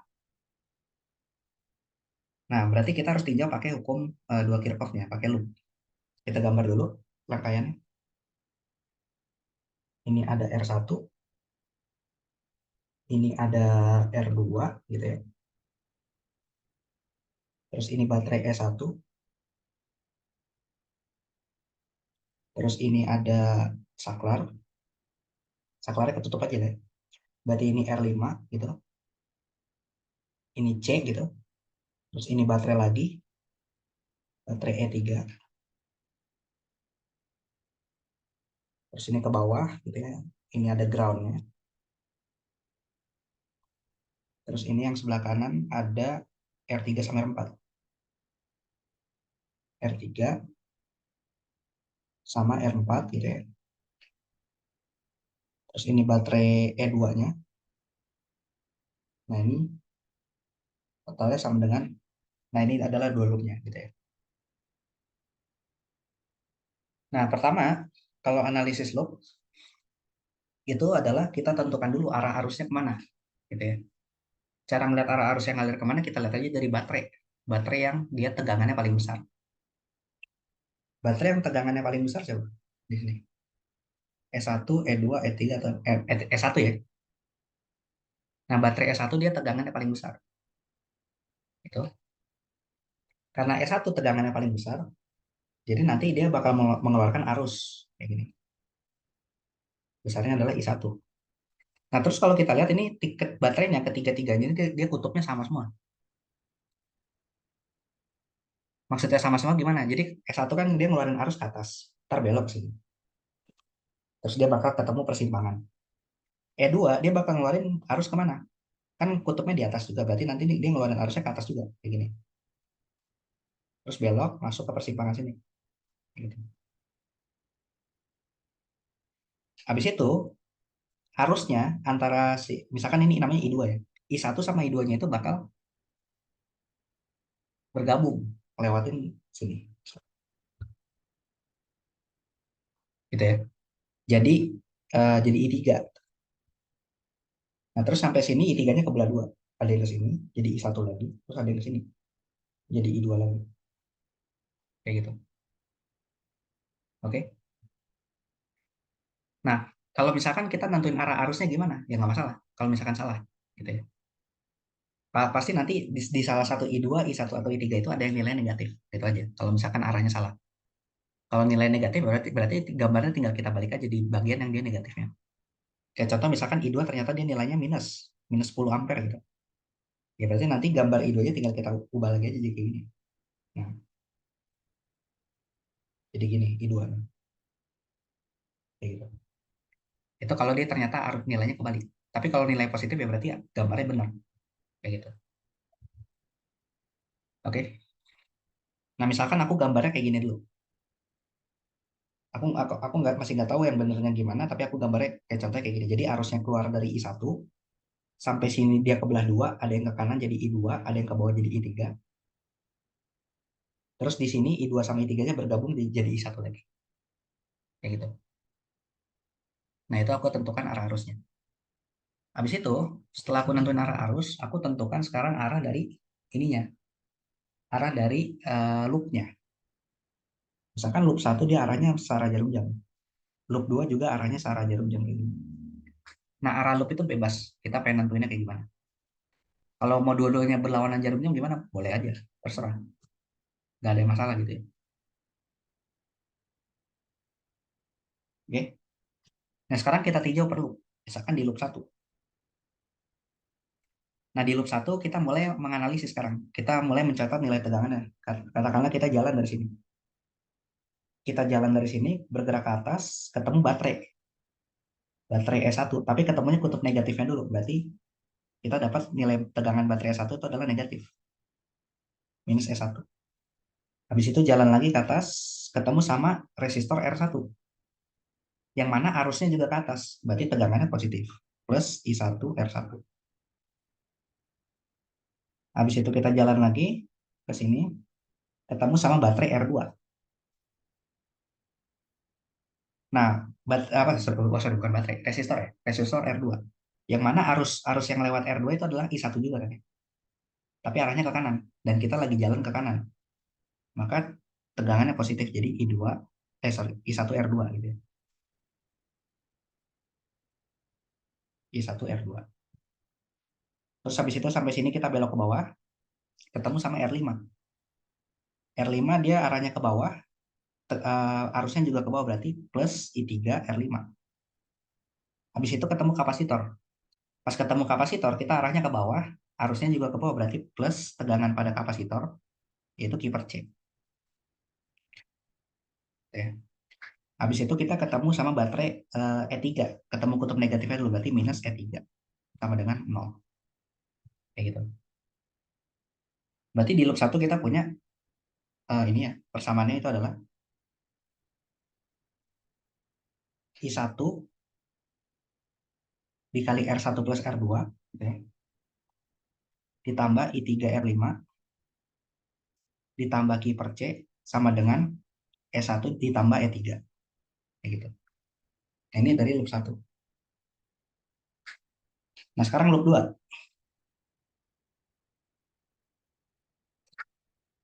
Kalau dari loop 2, kita lihat pakai analisis yang sama, maka nanti tegangan-tegangan itu adalah, misalkan kita jalan dari sini. Kita jalan dari sini ke kanan, ngikutin loopnya. Berarti ketemu R3, tegangannya adalah I2R3. Habis itu ketemu R4, berarti tambah I4R4. Sorry, bukan I4. I2R4 gitu ya. Terus ketemu kutub positif baterai, berarti ditambah sama E2. Ketemu kutub positif baterai lagi, ditambah sama E3. Ketemu sama kapasitor lagi. Tapi pas lagi kita jalan di sini, di loop yang kedua, kan kita jalannya lagi ke atas ya. Sementara arus yang lewat di tengah-tengah sini ke bawah.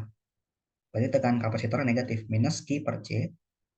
Ketemu R5, tegangan juga negatif, minus I3R5 sama dengan 0. Kayak gitu.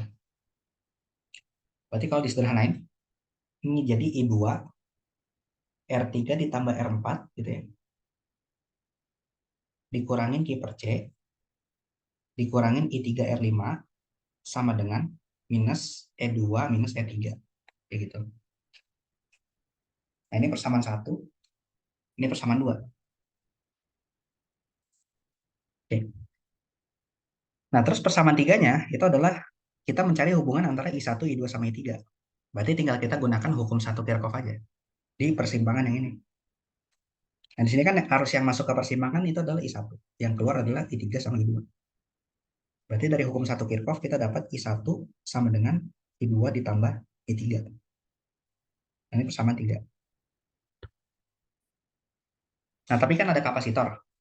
Berarti kita harus cari tahu nih hubungan antara Q dengan muatan-muatan yang ada. Muatan yang ada di kapasitor. Hubungannya apa? Hubungannya adalah yang lewat kapasitor ini, itu kan arusnya adalah I3 doang kan ya. I1 sama I2 dia arusnya nggak lewat kapasitor. Jadi yang mengisi muatan pada kapasitor itu adalah arus I3 tadi. Jadi dari sini kita dapat I3 itu sama dengan dq per dt. I3 itu adalah perubahan arus terhadap waktu pada si kapasitornya. Kayak gitu. Nah, ini persamaan 4. Oke. Nah, keempat persamaan ini kita sederhanain. Kita masukin aja dulu angkanya. Dari persamaan 1 kan R1 sama R2 sama sama nilainya ya. Sama-sama 1 kilo ohm. Terus R5 itu 2 kilo ohm. E1 8 volt, E3 6 volt. Terus C-nya itu tadi 10 mikrofarad. Berarti kalau dimasukin semua angkanya, ini kita dapat 2000 I1 ditambah 2000 I3 ya, ditambah Q per 10 pangkat min 5. Sorry. 10 kali 10 mikrofarad. Berarti kalau dijadikan farad aja ini adalah 10 pangkat min 5 farad. Berarti Q dibagi 10 pangkat min 5 atau sama dengan 10 pangkat 5 aja kan ya. 10 pangkat 5 sama dengan 8 volt ditambah sama 6 volt, berarti jadinya 14. Kayak gini. Kalau disederhanain dibagi 2000 semua, berarti jadi I1 ditambah I2 ditambah 100.000 dibagi 2000 berapa? 100.000 dibagi 2000 50 ya, berarti. Ditambah 50 sama dengan 14 per 2 kali 10 pangkat min 3. Atau 7 kali 10 pangkat min 3. Nah, ini persamaan 1. Nah, terus dari persamaan 2 sama kita sederhanain juga.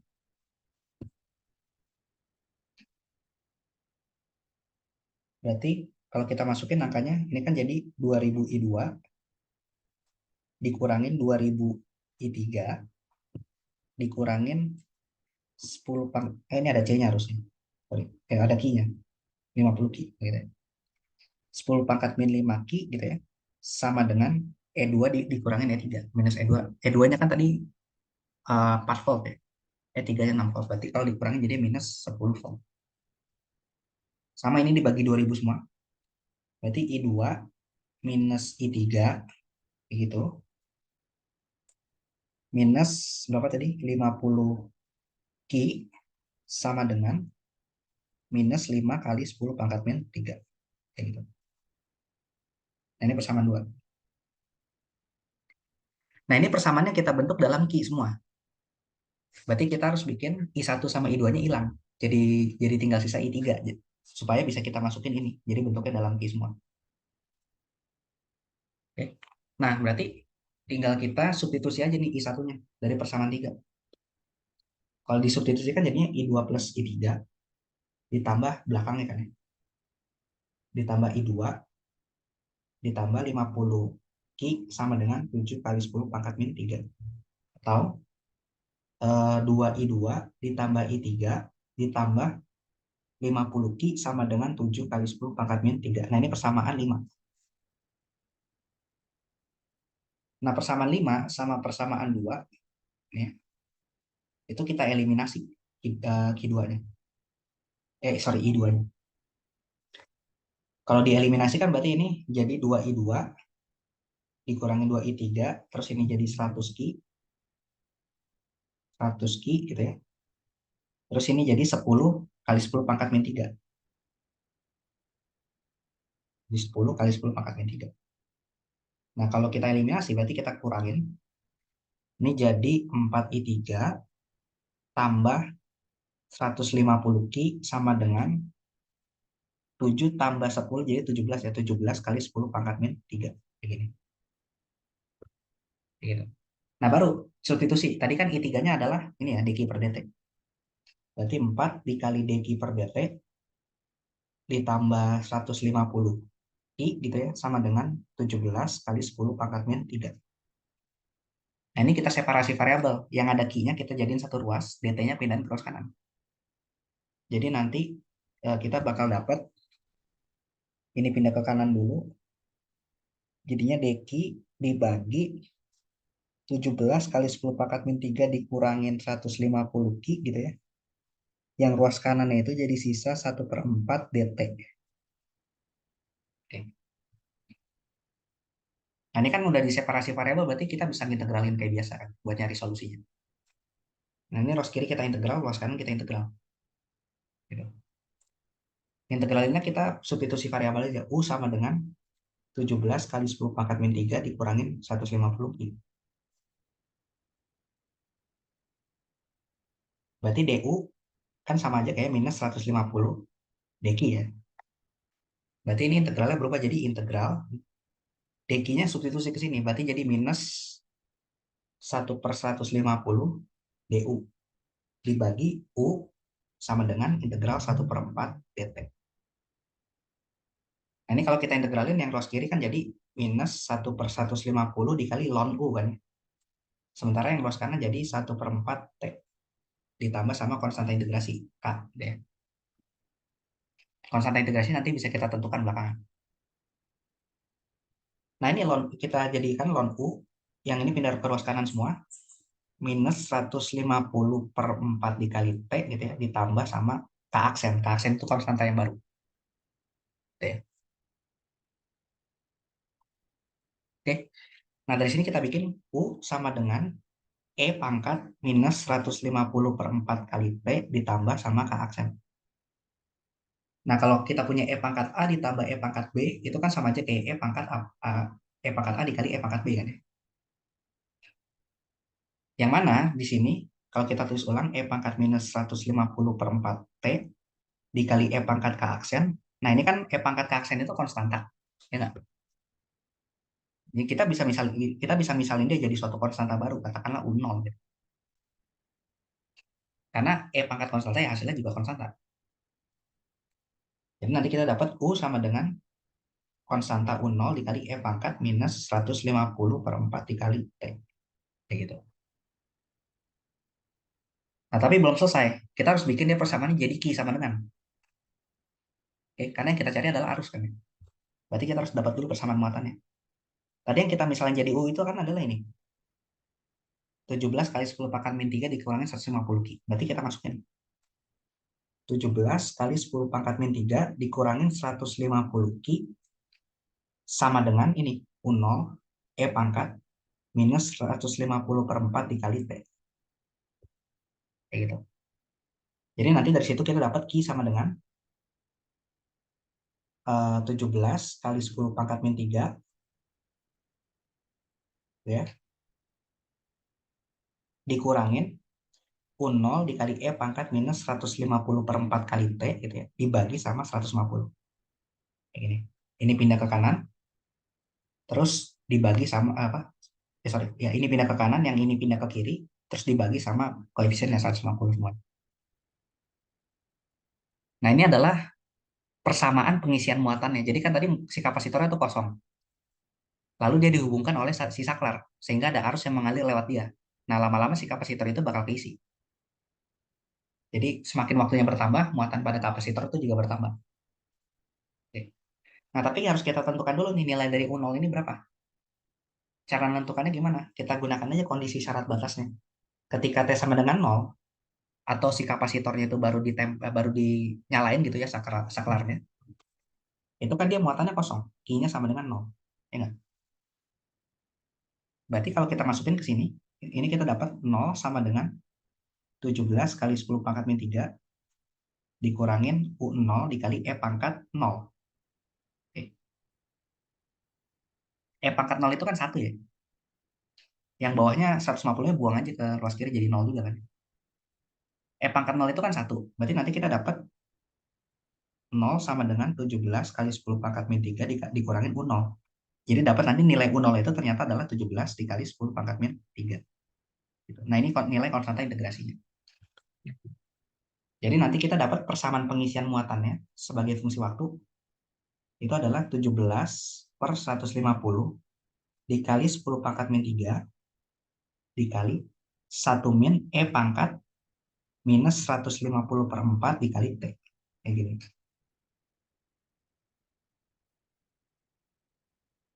Oke, tapi belum selesai. Ini kita baru dapat persamaan pengisian muatan. Yang kita cari kan arus listrik.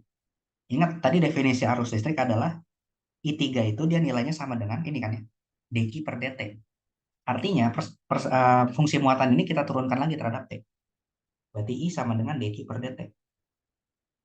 Nah, ini kan kalau diturunin terhadap T, jadi tinggal sisa ini aja kan ya. Minus, jadi positif, 17 per 150 kali 10 pangkat min 3 dikali 150 per 4 gitu ya. Dikali E pangkat minus 150 per 4 kali T. Kayak gitu. Oke. Jadi persamaan arus listriknya sebagai fungsi waktu adalah 17 per 4 kali 10 pangkat min 3 dikali E pangkat minus 150 per 4 kali T. Kayak gitu. Nah, ini persamaan arusnya sebagai fungsi waktu. Jadi makin makin lama waktunya bertambah, arusnya makin kecil sampai ketika T-nya menuju tangga, dia nilai arusnya bakal jadi 0. Artinya dia udah lunak, kapasitor udah penuh. Gitu ya. Oke. Nah, kan ditanyanya adalah arus, kalau di soal yang A tadi, ditanyanya adalah arus ketika dia kapasitornya baru terhubung kan ya. Kalau kapasitornya baru terhubung atau saklarnya baru on, maka itu sama dengan ketika T sama dengan 0. Ketika T sama dengan 0, berarti ini jadi arusnya adalah si I3-nya. Itu tinggal E pangkat 0 aja kan ya, fungsi eksponennya. E pangkat 0 itu kan 1, berarti tinggal sisa 17 per 4 kali 10 pangkat min 3 ampere. Gitu. Oke, agak panjang memang. Tapi kalau kita udah dapat persamaan itu ya lebih enak sih. Gampang.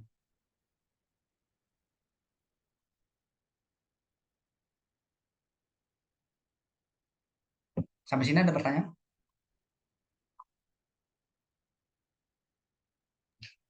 Nah, itu di awal karena kapasitornya itu kan kosong ya Kak. Ya, Itu berarti ada arus yang ngalir ya Kak. Kecuali kasusnya kalau kapasitornya penuh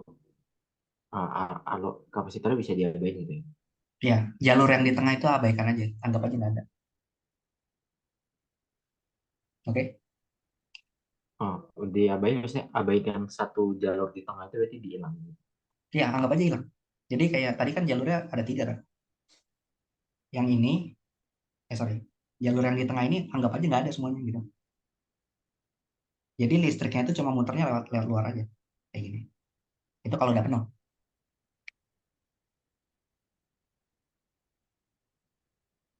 Oh, jadi saya kira ini kalau yang keadaan awal karena dia kosong, saya kira eh, kapasitornya kayak nggak ada gitu loh, dia kayak cuma resistor, terus Oh, ini resistor sama sama baterai gitu. baterai. Iya.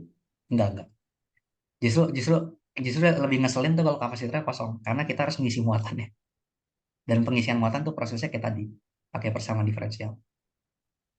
Kalau dia udah penuh, itu malah lebih enak. Anggap aja dia nggak ada. Jadi arus listriknya tuh cuma lewat luar doang, kayak gitu. Oke. Oke, oke. Nah, kalau di soal yang C, kita loncat ke C-nya dulu ya, karena C-nya masih berkaitan dengan soal yang A. Kita diminta ditanya berapa muatan yang tersimpan dalam kapasitor ketika kapasitornya itu udah penuh. Nah, kalau kapasitornya penuh, tadi kan kita udah dapat persamaan pengisian muatan kan, ya? Ini kapasitor itu penuh, ambil aja T-nya menuju T enggak. Kalau T-nya menuju T enggak berarti E pangkat minus T enggak tuh jadi berapa? Jadi nol kan ya? Soalnya E pangkat minus T enggak itu sama aja kayak satu per E pangkat T enggak. Itu sama aja kayak satu per T enggak, yaitu jadi nol. Oke. Nah, kalau dia jadi nol, E pangkat minus T enggaknya, berarti tinggal sisa koefisien depan ini aja. Nah, ini. Jadi untuk jawaban yang C-nya ketika dia muatannya penuh, dia muatan yang tersimpan di dalamnya adalah ini aja. Sama dengan 17 per 150 kali 10 pangkat min 3 kulom gitu. Ini ketika penuh, kayak gitu. Nah, terus kalau yang B-nya itu adalah, ntar aku copy aja soal lagi. Malas nge-scroll ke atas. Nah, nih. Salah. Ya, harus nge-scroll ternyata. Nah, kalau yang B-nya, itu kita diminta cari arus di ini. Cari arus yang melewati, bentar. Arus yang melewati R2 sama R3. Berarti arus yang lewat lewat sini. Yang lewat sini sama lewat sini. Kalau misalkan si kapasitornya itu udah penuh. Deh. Itu yang B-nya. Nah, ingat tadi idenya itu adalah kalau misalkan kapasitor penuh, anggap aja jalur ini nggak ada kan. Kalau jalur itu nggak ada, jadi kita punya punya rangkaiannya cuma gini doang sekarang. Rangkaiannya tinggal sisa ini S1, ini R1, ini R2, ini R3, ini R4 gitu ya. Terus ini tadi ini E2 gitu. Kayak gini. Jadi kita kayak seolah-olah cuma punya satu loop doang. Kalau satu loop doang kayak gini berarti arah arusnya ngikutin aja baterai yang paling gede. Baterai yang paling gede kan S1 tadi. Oke. Nah, berarti arusnya kayak gini. Nah, muter. Dan kalau kita hitung pakai hukum Kirchhoff 2, berarti nanti kan kita dapat minus E1 ditambah IR1 ditambah IR2 ditambah IR3 ditambah IR4 ditambah E2 dia sama dengan 0. Atau I1 atau I sama dengan E1 dikurangin E2 dibagi R1 tambah R2 tambah R3 tambah R4. Kayak gitu. Nanti dapat arusnya berapa. Tinggal dimasukin aja angkanya. Oke, sampai sini aman? Tadi boleh lihat lagi yang C itu ya, yang tiga, 4C. 4C. Kenapa? Oh, soalnya. Itu kan motor yang tersimpan maksudnya itu dari yang keadaan A gitu. Gimana gimana? Muatan yang tersimpan itu berarti tadi carinya tuh gimana? Nah, muatan yang tersimpan itu kan awalnya kapasitornya kosong, ya kan ya. Terus di A itu dia mulai dinyalain tuh saklarnya. Berarti mulai mulai diisi dari nol, nambah nambah nambah dikit dikit dikit dikit. Sampai sampai pada akhirnya dia penuh. Sebenarnya penuhnya itu di soal yang B. Gitu ya. Nah, tapi antara soal A sama soal soal B itu ketika dia penuh terhubung, terkait satu sama lain. Karena persamaan pengisian muatan ini, yang ini, itu dia berlaku untuk T berapapun. Ketika T sama dengan nol, waktu itu sama aja kayak waktu ketika si saklarnya itu baru dinyalain. Artinya baru banget muatannya itu dimasukin ke dalam kapasitornya. Nambah tuh dari nol, nambah misalkan 0,1, 0,2 dan seterusnya. Kayak gitu. Nah, ketika dia penuh, ambil aja T-nya itu menuju T enggak. Kayak gitu ya. Jadi dari persamaan ini, ini kan persamaan di soal A. Kalau kita ambil T-nya menuju T enggak, nanti kita dapat nilai muatan total ketika dia penuh. Kayak gitu. Jadi persamaan yang kita turunkan di A itu dia berlaku untuk kasus kosong maupun kasus penuh. Atau kasus pada T sembarang. Ketika dia nggak kosong, nggak penuh. Jadi ya baru keisi sebagian gitu. Kebayang nggak? Iya Kak. Eh, Sama ini Kak, yang tadi yang A itu berarti kalau yang di drive itu kan yang dia ngejawabnya harus itu 4 mili ampere tuh salah ya. gimana? Yang di drive itu yang di bawahnya yang ada pengerjaan. 4 miliampere. Mana sih jawabannya? Dia. Hmm. Nah, gitu Kak. Enggak, ini nomor yang nomor A ya. Betul. Iya. Emang, kok hilang? Oh ini ya, sorry, sorry. 4 miliampere. Nggak tahu, tadi aku hitungannya, coba kamu cek lagi ya. Soalnya aku kadang-kadang pas lagi ngitung panjang kayak gitu, suka suka ada yang kurang teliti. Tapi harusnya jawabannya sama. Jadi pas apa sih namanya, pas, kalau dia pakai cara singkat. Jadi ketika saklarnya ditutup, pas banget baru ditutup, dia dianggap C-nya itu hilang gitu. Jadi kayak cuma yang kayak kamu bilang di awal tadi. Jadi kayak rangkaiannya tuh seolah cuma ada resistor sama langsung nyambung ke baterai yang 6 volt itu. Itu jadi sebenarnya boleh kayak gitu Kak. Kapasitornya jangan pakai kabel dong. Boleh, boleh. Cuma aku Oh, kurang suka pakai cara itu. Karena ya pada kenyataannya kan kapasitornya ada. Dan dia pasti mengalami pengisian muatan. Makanya aku lebih suka pakai cara yang penurunan ini.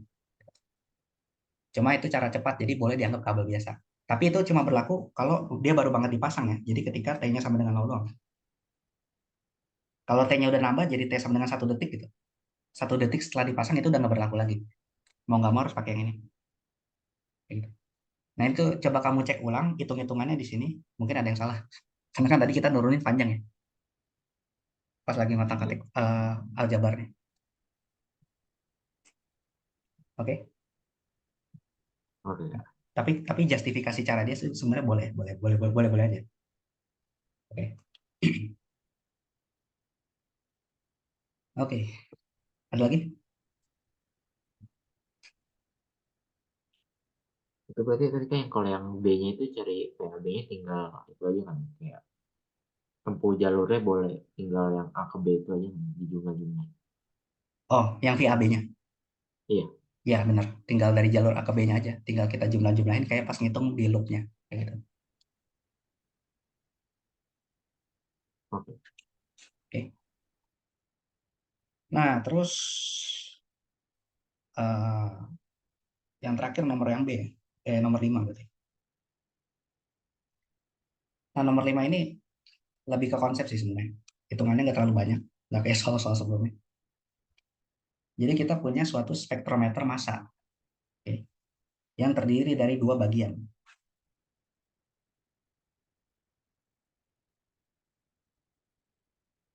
Spektrometer massanya ini, jadi kita punya muatan Q-nya ini kita nggak tahu tuh dia muatannya besarnya positif atau negatif.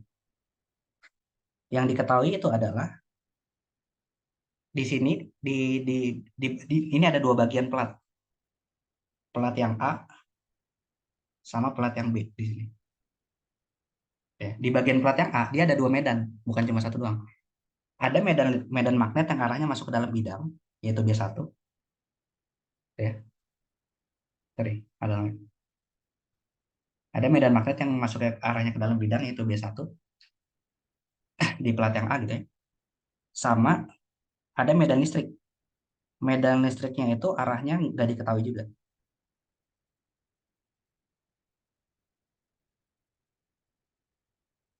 Tapi besarnya diketahui ya. Besar E-nya diketahui. B1 arahnya diketahui, tapi besarnya enggak. Nah, terus B2. Di daerah yang dua itu ada medan listrik B2, besarnya diketahui, tapi arahnya enggak. Nah, terus di sini kita ada muatan positif. Oke. Bentar. Oh, sorry, sorry. Ini medan listriknya diketahui arahnya. Ini fotokopiannya nggak jelas gambarnya. Plat yang atas tuh positif semua. Plat yang atas tuh positif semua, plat yang bawah tuh negatif semua. Jadi medan listrik arahnya ke bawah gini. Gitu. Medan listrik arahnya ke bawah. Terus, ya, pokoknya dia dia pas si muatannya itu melintas di daerah yang A ini, dia nggak mengalami pembelokan. Jadi dia nggak belok ke atas, nggak belok ke bawah, nggak ke depan, nggak ke belakang gitu ya, tapi lurus aja. Terus pas dia sampai di medan magnet yang B2 ini, ternyata dia belok, lintasannya ke bawah kayak gini, kayak gitu ya. Nah, pertanyaannya, apa muatan, apa jenis muatannya? Apakah positif, negatif, atau netral gitu? Terus ke arah medan magnet B2-nya gimana? Nah, ini jawabannya bisa dua. Oke. Jadi jawabannya bukan satu jenis doang muatannya, tapi dua. Bisa dua jenis bergantung dari B2-nya. Jadi kalau kamu jawab positif, bentar agak ngelag ya. Kalau kamu jawab positif ini benar. Kalau kamu jawab negatif ini juga benar. Tapi arah B2-nya harus kita perhatikan kemana gitu ya. Yang salah itu adalah kalau kamu jawab netral. Karena kalau dia netral nggak mungkin dia bisa belok. Jadi dia nggak bakal dipengaruhi sama medan magnet sama sekali. Ini salah. Nah, kalau misalkan dia positif, maka medan magnetnya itu harus arahnya kemana? Kira-kira. Supaya dia beloknya ke bawah. Berarti kan arah gerakan muatannya tuh pas masuk daerah daerah yang kedua ini, daerah B-nya. Dia kan arah muatannya itu ke kanan. Arah gerakannya gitu ya. Terus dia pembelokannya itu terjadinya lingkarannya ke bawah kayak gini. Artinya gaya magnetnya itu arahnya harus ke bawah juga. Ketika pas banget dia masuk ke dalam medan magnetnya itu. Karena ingat, kalau di muatan titik, gaya magnet itu bekerja sebagai gaya sentripetal. Jadi dipakai untuk ngebelokin muatannya. Gitu. Nah, kalau pakai aturan tangan kanan, berarti tinggal kita ini aja. Jempol kita itu kan arah dari medan magnet. Sorry, arah dari muatan listriknya. Kayak gitu. Jempol itu arah muatan listrik. Terus 4 jari itu adalah arah dari medan magnet. Terus arah telapak tangan kita madep kemana itu adalah arah dari gaya magnetnya. Itu kalau pakai aturan tangan kanan. Nah, kalau di gambar ini, V-nya udah diketahui, berarti jempol kita arahnya ke kanan, terus gaya magnetnya udah diketahui juga arahnya ke bawah. Berarti telapak tangan kita arahnya ke bawah. Nah, terus dilurusin tuh tangan kita. Maka 4 jari kita tuh arahnya kemana? Kira-kira. Ke dalam bidang atau keluar? Keluar bidang.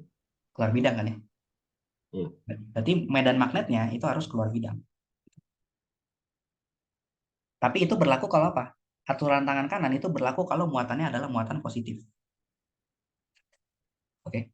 Jadi kalau kamu jawabnya muatannya positif itu benar apabila si medan magnet B2-nya itu keluar bidang. Gitu. Nah, tapi kalau kamu jawab negatif, benar juga nggak bisa benar. Kalau misalkan arah medan magnetnya itu adalah ke dalam bidang. Kenapa kayak gitu? Karena ingat, muatan negatif itu arah gayanya selalu berlawanan dengan arah gaya dari muatan positif. Baik gaya listrik maupun gaya magnet. Jadi kalau apa sih namanya? Kalau muatannya negatif, kita pakainya bukan aturan tangan kanan, tapi tangan kiri. Jadi konvensinya sama-sama. Jempol itu tetap kecepatan, B itu tetap 4 jari, terus F itu tetap telapak tangan, tapi kita pakainya kalau muatan negatif itu pakai tangan kiri. Nah kan kecepatannya ke kanan, berarti jempol tangan kirinya ke kanan, terus gaya magnetnya ke bawah, berarti telapak tangan kirinya ke bawah. Nah itu kan 4 jari tangan kiri kita arahnya masuk ke dalam bidang. Berarti supaya dia beloknya ke bawah juga, kalau dia muatannya negatif itu arahnya harus B-nya itu masuk ke dalam bidang. Kayak gini. Oke. Nah kalau netral gimana? Netral tuh dia nggak bakal bisa belok. Mau dia ke dalam, keluar, ke kanan, kiri, atas, bawah gitu. Dia nggak bakal dipengaruhi oleh medan magnet. Gitu. Oke. Ada pertanyaan sampai sini? Oh, ini tanya tuh jenis muatan yang di gambar B doang ya kan? Ya, enggak sih. Sebenarnya muatannya ini kan muatannya satu lewat lewat lewat lewat plat yang A. Habis itu dia ke plat yang B belok kan. Tapi Iya. kita cukup menentukannya dari plat yang B-nya aja. Dilihat dari pembelokannya aja. Karena pada dasarnya di plat yang A apa sih namanya, gaya gaya listrik sama gaya magnetnya itu nanti bakal saling menetralkan. Jadi nggak bakal kelihatan dia kenapanya gitu. Tapi yang kelihatan banget itu adalah ketika di plat yang B. Ketika medan magnet arahnya kita ubah-ubah, maka nanti langsung kelihatan banget pembelokannya kayak gimana. Kayak gitu ya. Oh, kalau di gambar A tuh jadi mau positif negatif gitu nggak masalah gitu. Ya, kayak contoh misal gini, kita buktikan ya. Kan tadi medan listriknya arahnya fix ke bawah semua kan. Iya. Medan listriknya ke bawah, terus muatannya bergeraknya ke kanan. Kayak gini. Terus medan magnet di daerah satu, sorry di daerah A itu adalah ke dalam semua kan ya. Kayak gini. Oke, medan magnetnya itu ke dalam semua. Nah, ketika dia berada di daerah ada medan listrik sama ada medan magnet, berarti dia kena kena gayanya dua-duanya. Gaya listrik itu arahnya gimana kalau dia muatannya positif? Secara medannya. Cara medan berarti ke bawah gini kan ya. Ini FE. Kalau gaya magnetnya, kalau medan medan magnetnya ke dalam, kecepatannya ke kanan, berarti gaya magnetnya kemana? Ke atas. Ke atas. Kayak gini. Nah, gaya magnet sama gaya listriknya kan arahnya berlawanan. Artinya apa? Vektornya tuh saling mengurangi kan ya. FE dikurangin, FB dikurangin FE. Atau FE dikurangin FB sama aja.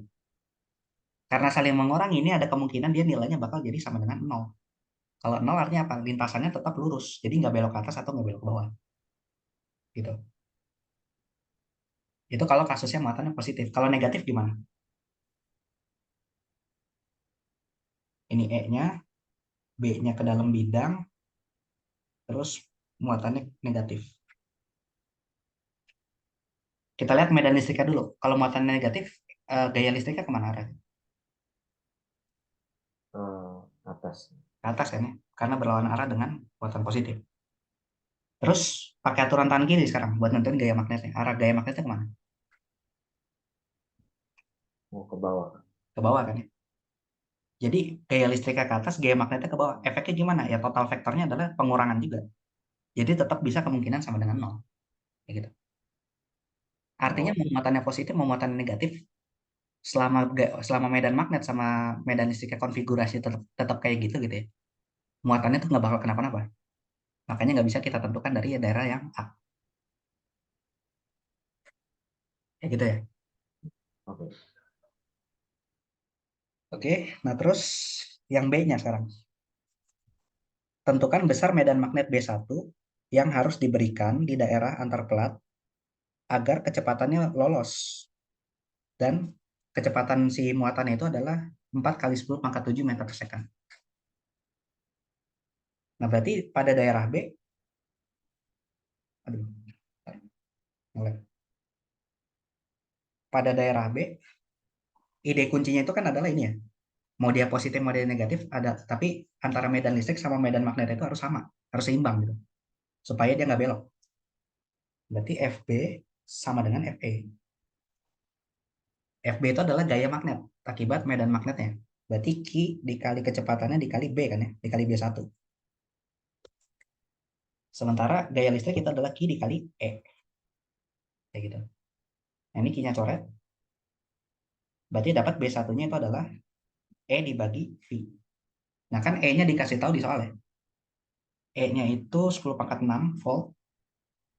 Sementara V-nya itu adalah 4 kali 10 pangkat 7. Ya, berarti dapat nih jawabannya berapa? 100 dibagi 4, 25.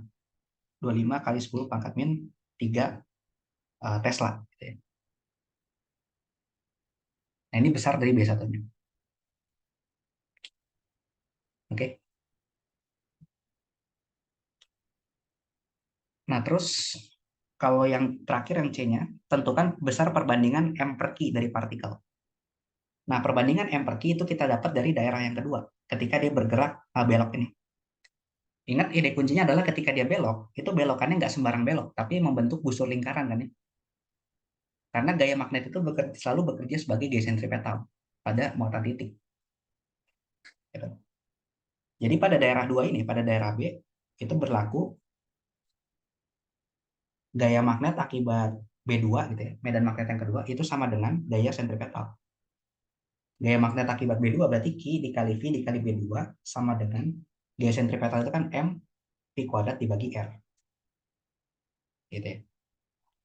Nah, ini V-nya coret. Jadi nanti kita dapat perbandingan Q per M-nya. Itu adalah V dibagi B dikali R. Nah, R-nya dikasih tahu di soal itu kan adalah jari-jarinya 1 meter ya. Jari-jarinya 1 meter. Gitu. Jadi nanti bisa langsung kita hitung aja. Itu V-nya 4 kali 10 pangkat 7. B-nya itu 25 kali 10 pangkat min 3. R-nya itu adalah 1. Berarti 100 bagi 25 itu kan 4 ya. Berarti 16 kali 10 pangkat 10 pangkat 8 ya. 10 pangkat 8 kulom per kilogram. Gitu. Nah, ini perbandingan Q per M ya. Kak, Ya. itu B-nya itu yang B1 ya, bukan yang B2 ya? Oh iya, sorry B2 ya. Oke, salah, salah, salah. Kembali, kembali. Oh iya, benar B2. Kan ini beloknya di daerah B2 ya. Sorry. Iya, B2 tuh berapa tadi misalnya? 0,4. Oh, 0,4 Tesla ya. Berarti dibaginya 0,4, sorry, sorry. Kurang teliti ya. Berarti dibagi 0,4. Kalau dibagi 0,4 ini jadi belakangnya tetap 10 pangkat 8 ya. Berarti jadi 10 pangkat 8 aja. 10 pangkat 8 kulom per kilogram. Kayak gitu ya. Oke, udah habis soalnya. Sampai sini ada pertanyaan?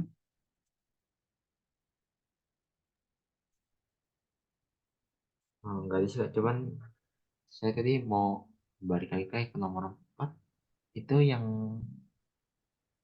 kalau pakai cara yang di drive itu, Kak, Hmm. eh, nyari, berarti kalau mau nyari si muatannya itu gimana? Mau nyari muatan C-nya. Iya, Kalau mau nyari muatan C-nya, nah itu aku nggak tahu. Kalau misalkan pakai cara yang dianggap kabel gitu ya. Karena kan awalnya nggak ada dia. Tapi kalau misalkan pakai ini, pakai apa sih namanya? Oh, pakai tegangan di AB-nya. Kan tadi yang soal B-nya kita nyari tegangan VAB kan? Ya nggak? iya, Nah, tegangan VAB itu sama aja kayak tegangan yang lewat jalur tengah itu ketika dia udah penuh. Karena kan dia terpasang paralel, ya nggak? Dan di bawah sini tuh ada ground. Ini ada groundnya, ya nggak? Di ground. Artinya tegangan dari A ke bawah sini sampai bawah sampai groundnya ini sama tegangan dari A ke sini itu dia bakal sama nilainya. Karena kalau di ground tegangannya berapa? Di titik ground ini nol. tegangannya nol. Jadi kamu mau lewat sini ngitung ngitung tegangan VAB-nya sama lewat sini tuh hasilnya bakal sama. Dia bakal terpasang secara paralel. Oke. Jadi ide apa kalau pakai cara yang kabel itu kan tegangannya sama dengan VAB. Yang mana VAB itu sama aja kayak tegangan tegangan siapa? Tegangan baterainya dikurangin sama tegangan tegangan kapasitor ya nggak? Tegangan Iya, kapasitor itu VC gitu. Jadi dari sini nanti dapat VC-nya, yaitu adalah VAB, sorry kebalik, E3 dikurangi VAB ya. Ya udah, kalau udah dapat kan berarti Q-nya itu adalah C dikali VC kan ya. Kapasitansi dikali besar dari tegangan VC-nya kayak gitu.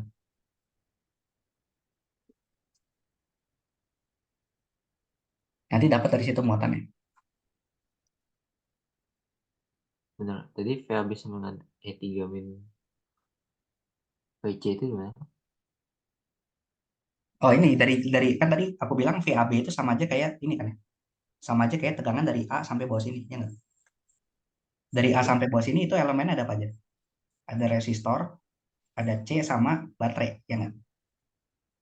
iya, Maka VAB itu harusnya E3 dikurangin VC dikurangin I3 dikali resistor kan ya. Tapi kan nggak ada arus. Berarti tegangan resistornya berapa? Nol. Makanya tinggal sisa E3 dikurangin VC aja. Kayak gitu. Kalau misalkan kamu dapat jawabannya negatif gimana? Artinya cuma arahnya aja kebalik. Maksudnya kutub yang kita tentuin kebalik. Jadi arah kalau misalkan nih kamu dapat VC-nya itu adalah minus 10. Padahal harusnya adalah 10 ampere, 10 sorry, kok ampere, 10 minus 10 volt gitu. Ya artinya kita meninjaunya kebalik arahnya. Gitu. Harusnya bukan bukan dari bawah ke atas tapi dari atas ke bawah atau sebaliknya. Kan tadi aku ninjauin dari atas ke bawah, makanya aku dapat ini kan ya. E3 dikurangin VC. Ternyata jawaban aku negatif. Oh berarti ternyata kalau jawabannya negatif, tegangan yang lebih besar itu tegangan yang di bawah. Jadi harusnya aku meninjauin dari bawah ke atas. Tapi yang kita ambil adalah kalau buat nentuin muatan yang tersimpan itu nilai mutlaknya aja. Gitu. hmm. Kebayang? Ya, Kak. Tadi harusnya itu nol karena dia putus di ground itu atau gimana? Ya, karena kan udah penuh. Jadi pas udah penuh kan apa sih namanya nggak ada arus yang lewat tengah sini lagi kan. Makanya I-nya nol. Kalau I-nya nol maka tegangan di R5-nya ini nggak ada kan tegangan di apa? Tegangan di R5 itu sama dengan I dikali R5 kan ya. Tapi I-nya nol. Iya. Makanya tinggal sisa tegangan C sama tegangan ini aja.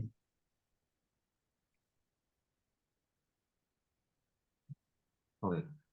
Oke, ada lagi? Cukup ya sih. Oke, kalau gitu ya udah kita cukupkan dulu ya. Ini nanti rekamannya bakal aku share, tapi pagi ya. Tolong ingetin lagi. Sama nanti videonya bakal aku kirim juga sama video-video yang lainnya juga cek aja di YouTube aku udah ada. Tahu kan YouTube aku? Eh, yang Yang mana? ini, yang fisika pingan. Ya dan ntar aku share aja link. Ntar itu Oh, rekaman-rekaman dari kelas yang lain ada di situ. Sama catatannya juga ada link drive-nya, jadi kalian bisa buka juga. oh ya, oke. Oke, ya udah kalau gitu kita cukupkan ya. Ya udah, bye-bye. Silakan dah boleh. Kasih Kak. Yuk, Thank you, Wen. Kak. Yuk.